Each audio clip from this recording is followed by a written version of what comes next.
سوال همه ایرانیانه که میگه استاد ما صبح میخوام ماشین رو روشن کنیم، به محض اینکه روشن شد به مسیر ادامه بدیم یا وایسی ماشین در جا کار کنه؟ پس با دقت گوش کن اگر میخوای ماشین داغون نشه. دوست عزیز، من اینو به انسان تشبیه میکنم. زمانی که شما صبح از خواب بیدار میشی، به محض اینکه چشمات باز میشه بلند میشی مسیر ادامه میدی یا نه میشینی یه جا خیری میشی تا خون به مغزت برسه بعد راه میری؟ بله دوست، ماشین هم به همین شکله. وقتی شما صبح میخوای استارت بزنی، روغن سفت، استحکاکش بالاست، تا روغن بیاد به این سلسله به قسمت بالا برسه همه رو داغون کردی وقتی شما راه میری. پس دوست عزیز اصولش اینه، پاتو بذار روی کلاچ، ماشین رو روشن کن، 30 ثانیه تا 2 دقیقه باید در جا کار کنه.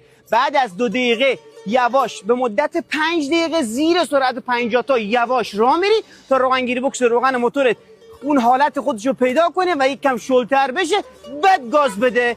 این موزه رو واسه همه هموطنات بفرست.